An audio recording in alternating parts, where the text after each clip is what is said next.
everybody, thanks for tuning back in. We got a great project today. We're going to be doing printmaking.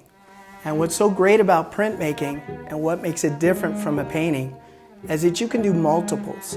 Now, when you do printmaking, we're going to be creating some stamps today that are going to be made from vegetables that we're going to cut and then show you how to make multiples of that. The difference between the painting is you only get one. But with this process of printmaking, you're going to be able to make as many as you want. And I'm going to show you how to combine those in different ways with different colors. But these are the things you're going to need. Some vegetables that we're going to cut in half and use as our stamps or our printing material. You're going to need some construction paper. And I have a variety of colors here that you can utilize. And we're going to show you how to set that up mathematically. So when you frame it, it's going to look beautiful. Also, we got a little bit of regular black acrylic paint. And I have a brush just to stir it up and make those things good. A pair of scissors to cut the paper. And then a cutting board and a knife so that we're able to make our stamps out of the vegetables. So what I'm going to start with first, our first stamp, just to show you, is you got to prepare all the fruit first. You're going to cut through and make your stamp. Now, when you do the apple, you're able to have a half piece, or you could cut it again and make a quarter piece. That gives you a variety of stamps to work with, and you can choose which one you'd like to use. All right? Now, I'm also going to cut a little bit of broccoli because I think that gives an interesting shape. And if you get it really level, the better it's going to stamp, or that it'll give the relief. And basically what you're creating is a positive and negative, because everything we're using in our stamp is going to be black. It's going to radiate off of the colors that we choose and be highlighted. It'll be the main subject. So I'm going to start, once I've got all my pieces or my stamps cut, I'm going to move the board out of the way, start moving to the paper, right? Because I've got my broccoli, and you can cut a variety of things, whether you like the bell pepper, the onion, and you'll see I'm using those as well, just to get a variety inside of my art. I'm going to pick pink to show you today.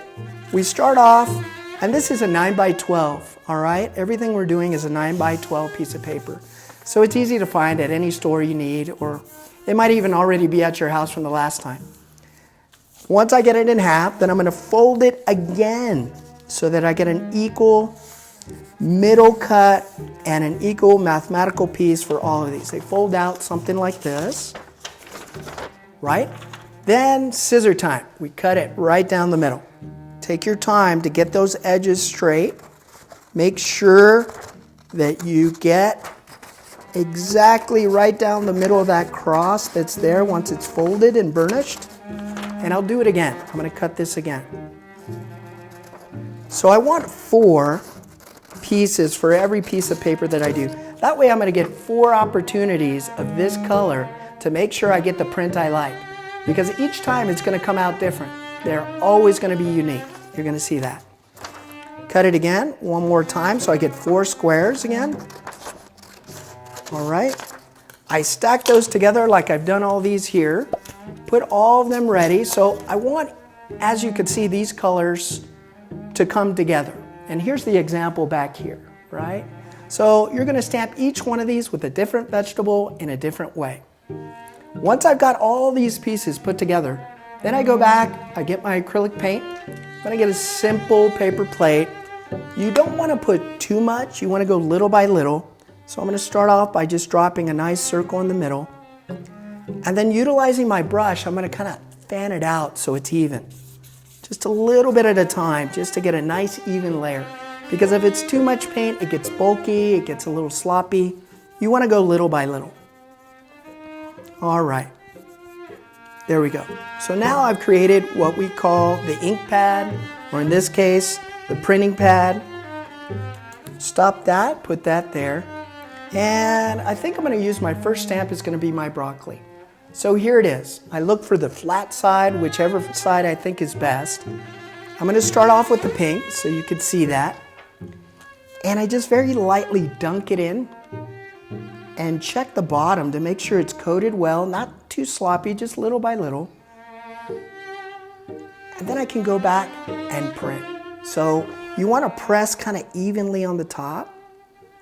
Hold it there for a second. Make sure that all the sides are touching and pull it back. Okay, maybe it's too much. Take a little off, do it again. Set it in another spot. Oh wow, that's getting better. Now let's look at this spot. And I'm going to continue to do the same print all the way around. Awesome. So as I get this all together, that's what you get out of the print, right there. But on top of that, I'm going to set this with all four, put it into my composition, break up the mathematics so it's equal. Now I'm putting it on poster board or whatever you have at home, so that'll be the backdrop for all my unique prints to come together. And I can change them. I just want them even in the space. And I put those together like that. Once that's done, I take this very simply. It's ready to go. And I print it on, put them the way I wanted, arrange the color. Now I set them into a frame. So let me get this out of the way so you can see. Once you do that, go through a lot of them. And there's a bunch that I've made here so you can see them. I've tried all different kinds. It's really fun. And you can make as many as you want, give them to somebody else, make a bigger one. It's up to you, whatever you'd like to do. But it's such a fun thing. Now, here's the beauty, the end. After all the hard work and I've made things, got them together, took the time to build it, I go back, get a nice frame, the same size. I was doing a 9 by 12. Here it is again. I set that in. This time it's already been set and put together with a little bit of tape on the back. The math is there, it's broken down equally. I put it together, snap in the back here, and this is what you get at the end. Now you could keep it in a landscape or you could put it in a portrait. And if you wanted to do multiples, you can make as many as you want. But this is printmaking and this is fun. So enjoy it. I hope you like it. And if you make something good, please send it to us at Creative Kids. All right? Have fun.